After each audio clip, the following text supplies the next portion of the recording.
I'm a beast of an athlete. I can dominate this. I've figured out how to win this race.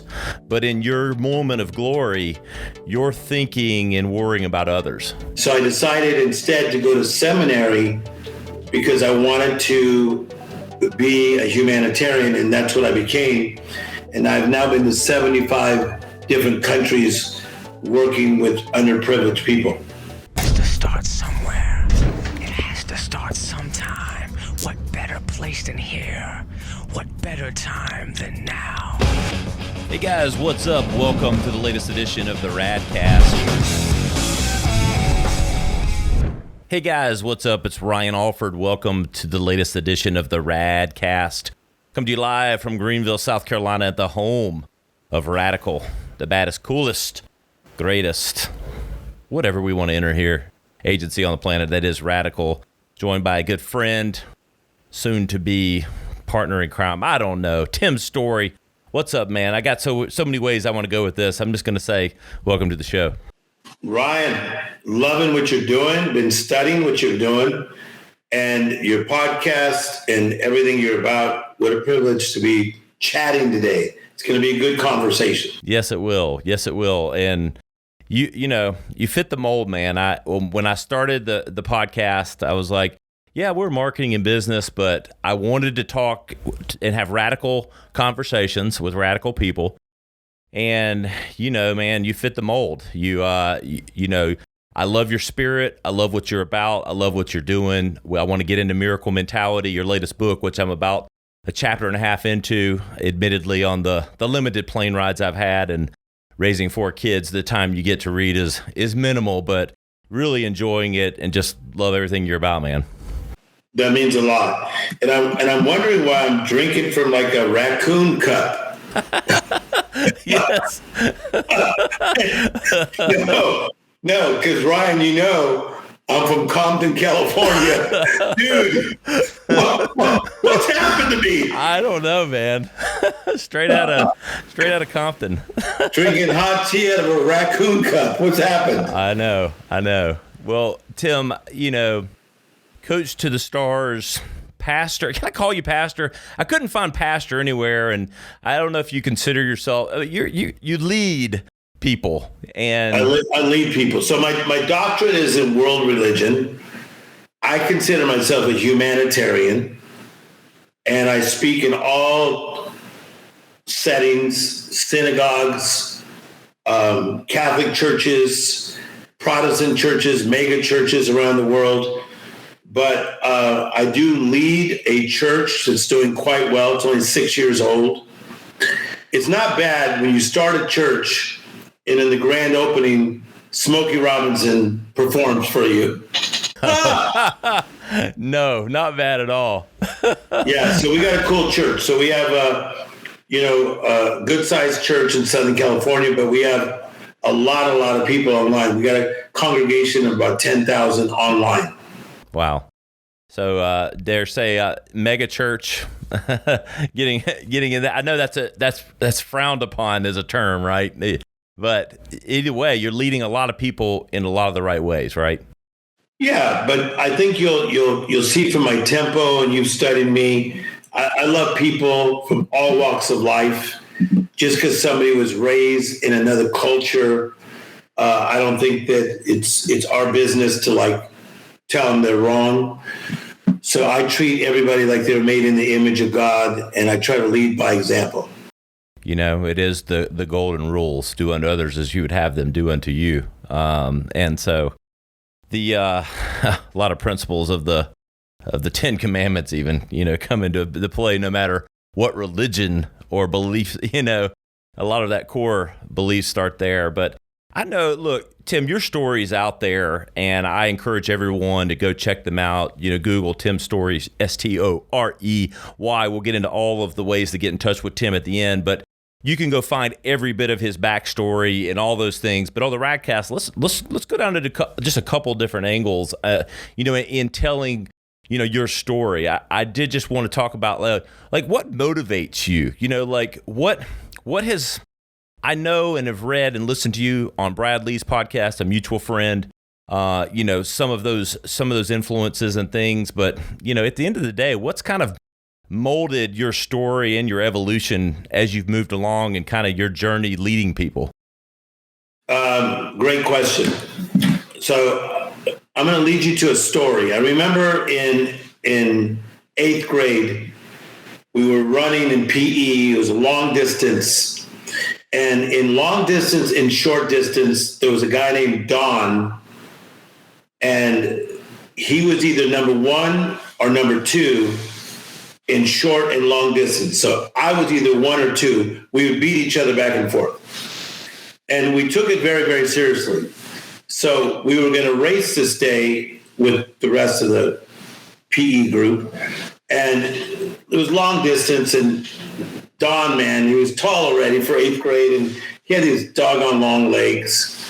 But this particular day, I was like right on his shoulder. And I said, I know where he starts to slow down. So I kicked it in front of him. And anytime I'd ever been in front of him, it did something to his head, and then he would not win. So this is a very important story, Ryan, because I was beating Don, and he was a tall Italian guy. And I'll never forget, as I was beating Don, and we had to go 2 more laps, I saw this kid, Freddie, who was a kid that was a little bit out of shape. He was holding his side. He was breathing real hard. I thought, oh, he's probably just got like a cramp. But when we came around the second time, I saw that he was really gasping for air, and this is something deep. I stopped the race. Don continued. I went back to Freddie, and I said, are you okay? And he said, no. He said, I'm having an asthma attack. Now, why was that so important to me? Because I come from a family of 5, and my 3rd sister, she suffered with asthma. And so as a kid, I remember my parents having to take her to Children's Hospital, at least a couple times a year because of an asthma attack. So I stopped beating this guy, Don, to see what was wrong with Freddie. I called Mr. Smith, the teacher, and he ran over because it's serious stuff. We got to Freddie's inhaler and, got him better. This is what I'm about, is that I am a humanitarian, and my vision is to uplift people, change people, help them find their way. And man, that just showed what I was about, because I was winning, but I stopped. So that's what motivates me, is helping people's lives. It's empathy, man. I mean, that's what I'm hearing. Like we like to think, and it's a word that's thrown around a lot, but it seems like that it's in the core of you. I mean, that's kind of was my takeaway, but hearing you describe that was like, I'm running, I'm a beast of an athlete, I can dominate this, I've figured out how to win this race. But in your moment of glory, you're thinking and worrying about others. And that can't be taught. That's innate, I think. It's totally innate, no doubt about it. So I believe it's my calling. And in 12th grade, when a really cool girl named Kathy was reading a book about Mother Teresa, she said, Tim, I think for some reason you like this book. So after she was done, I read it. Man, it touched my life, because the lady was a school teacher, heard the cries of the orphans, and said, I got to deal with what these orphans are going through. And so I went from thinking I was going to USC, and I was set up. USC is a great school. I was set up with great, but I was also set up with connections. I had the connections. And so I decided instead to go to seminary, because I wanted to be a humanitarian, and that's what I became. And I've now been to 75 different countries working with underprivileged people. Good night. I mean, just the scope of and the depth of the impact that you've had can't be. I mean, it's hard to even wrap your head around. When I hear 75 countries, I feel like I'm well traveled, but that is like on another level. And then doing what you're doing, the impact that you're having. I know you coach whether you like this or not term, and we can ixnay it, whatever we got to do, life coach of the stars. I mean, like, that's what you're known for on some levels amongst all the other people you've touched.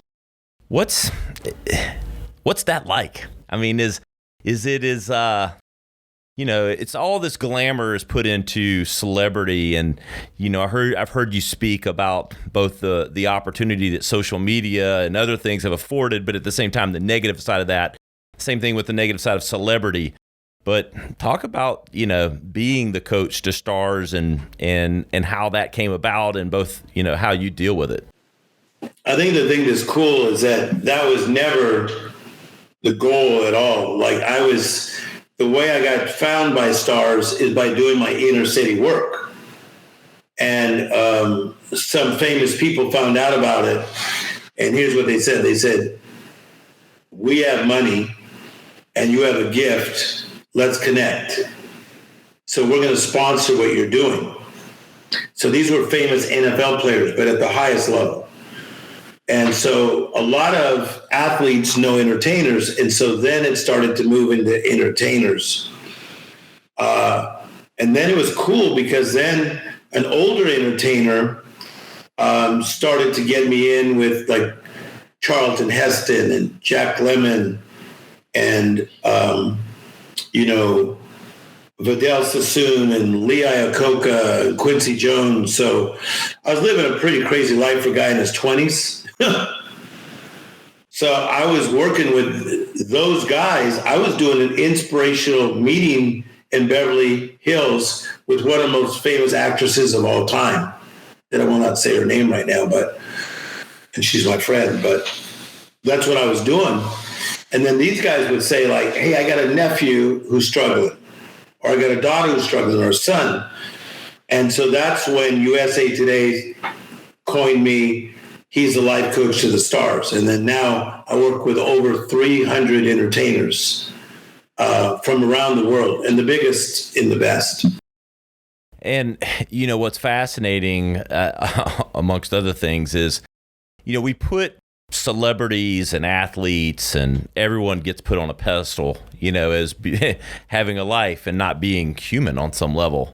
And we make them out. We forget that they live and breathe and feel the same way we do, every day. And I think, you get to experience that firsthand, which is they have this, they may not have money problems at the time they're talking to you, but every other problem is at their doorstep or in their mind too, right?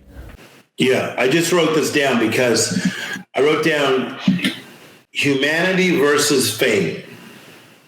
And so what is not correct is that people that want the famous to be unhappy, that's not always the case for people that want the famous to be unhappy. I know a lot of famous people that are super happy. I mean, look at Tom Hanks. Look at Jerry Seinfeld. These are really happy humans, okay? So a lot of famous people are extremely happy. Look at Will Smith. Look at my great friend Steve Harvey, Oprah, great friend, super happy. Robert Downey, super happy. So, but you have the fame, but you also have the humanity, and the humanity side hits all of us, because all of us have to deal with what?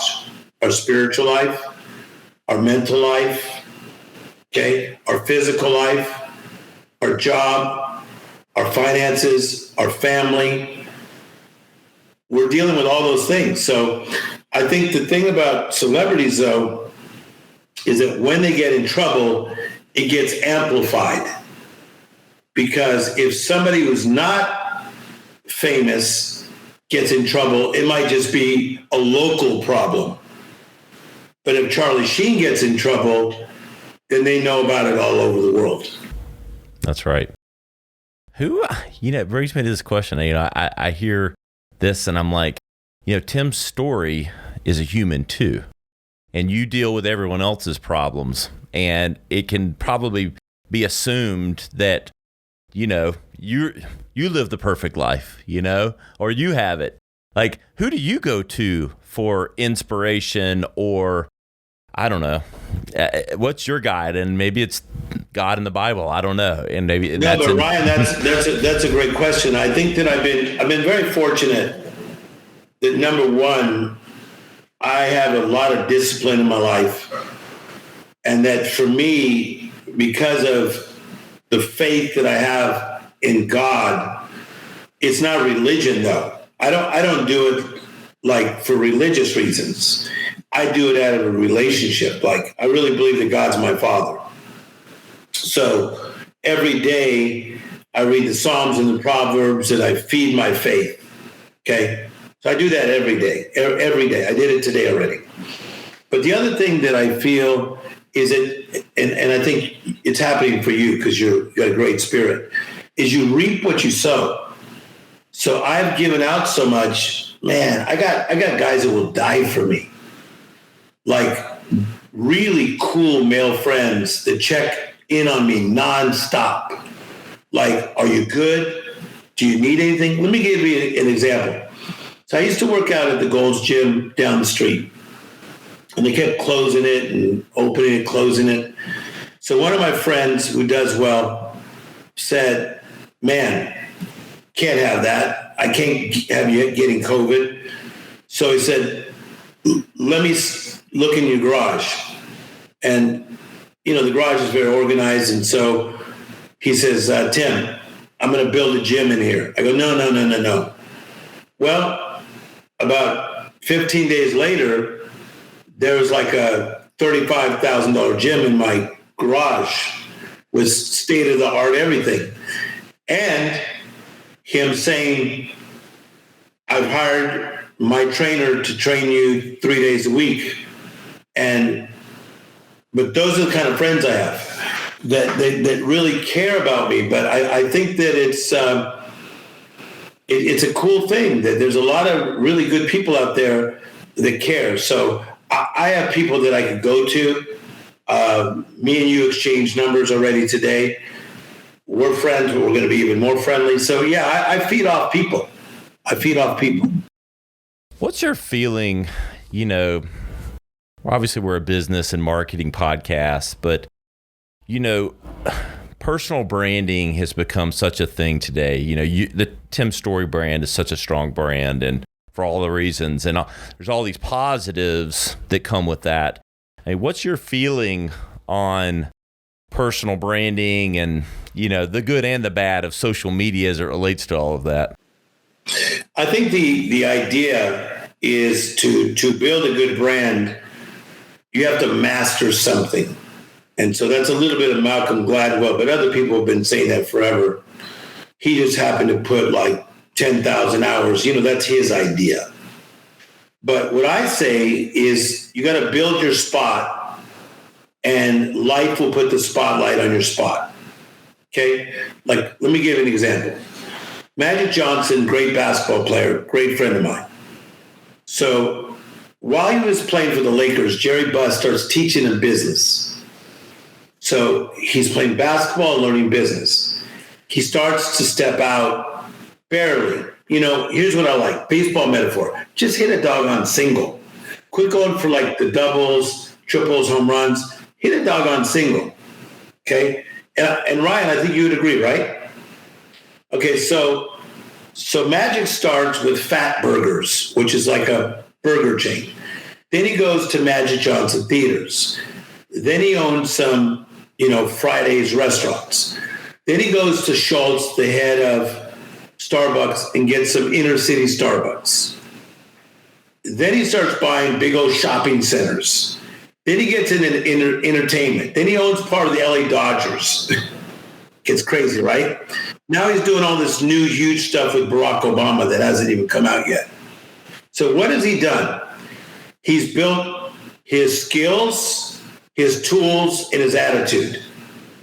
He's built in his spot skills, tools, and attitude. And now you could helicopter that to Fat Burger, Magic Johnson Theaters, and the LA Dodgers. And that's how I do it, same doggone way. And you have done it. I mean, I look at Tim Storey live. I look at the church. I look at the books. I look at your coaching. If it's so interesting to hear you say that. And as you were talking, I've been researching you for weeks, as I've known this is coming. We've been getting to know each other, and I've been researching you, but you are living and breathing example of exactly that happening. And it's fascinating. And so many people get detoured into what you just said, trying to get too far outside of the box or too far.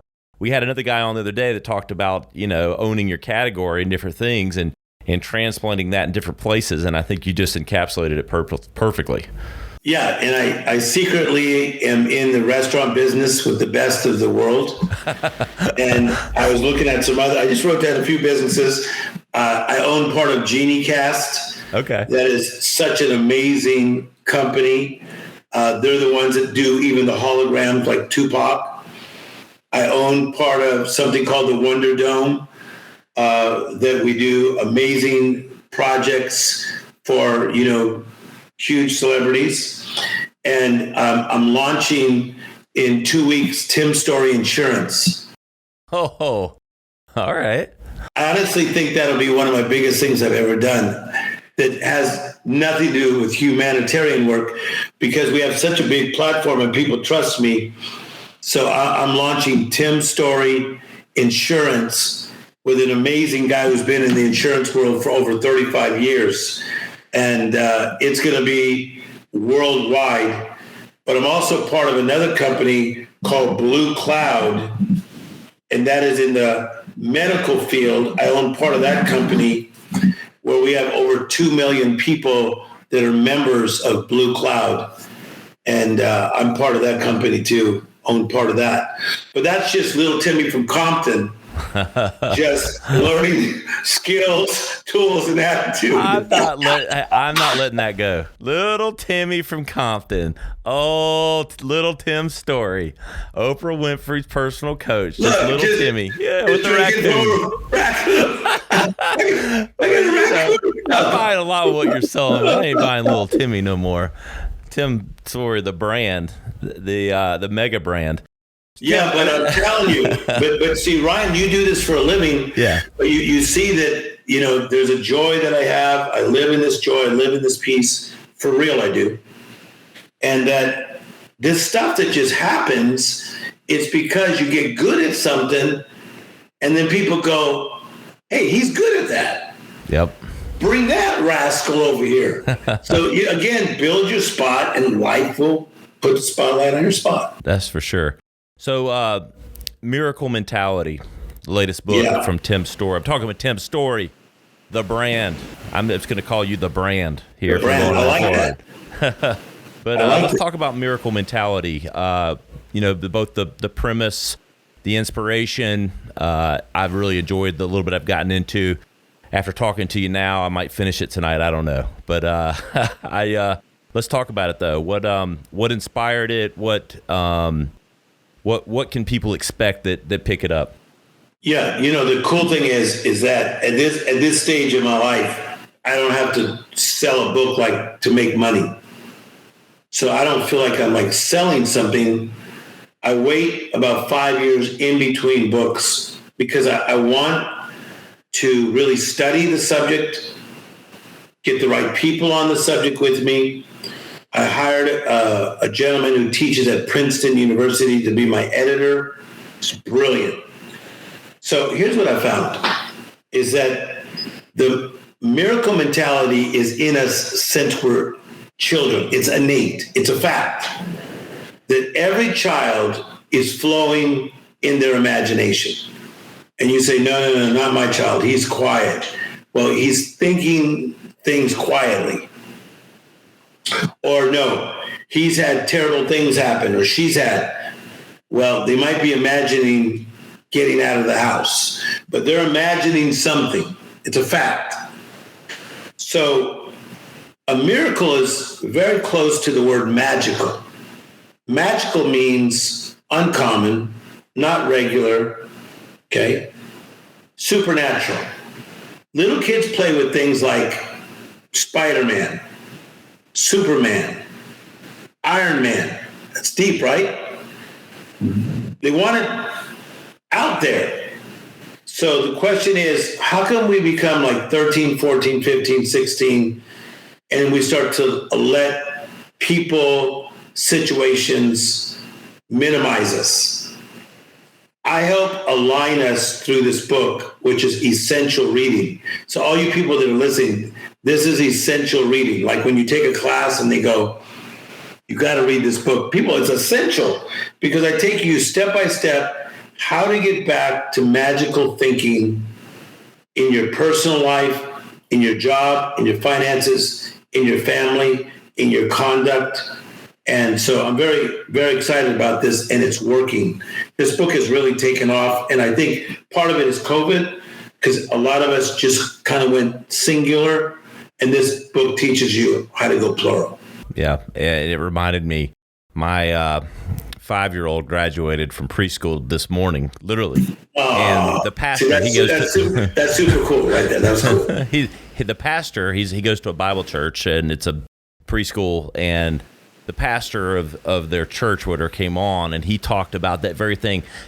If we could all be more childlike in our way of treating one another, while also how we embrace the opportunity that surrounds us. And it's almost, and I had read enough, a chapter and a half in to the book and knowing I was going to be talking to you today, I was like, this is just, I guess God works in mysterious ways, but it was all. I love that. And so congratulations to your little guy graduating from preschool. I think that's super cool. Well, I've got 4 boys, so it's 5, 9, 9, and 11. We're the Brady Bunch. We brought 2 2-year-olds and a 4-year-old together. Both of us having been divorced, and then have another one together, Nash. So Nash graduated preschool today. But I love it. So you know firsthand about the miracle mentality and watching your kids. Yes. They're out there. They want to play. Like little kids wake up. Can I play? Yeah, but then you got to go to school. But then can I play? But then you got to eat lunch. But then can I play? They want to play.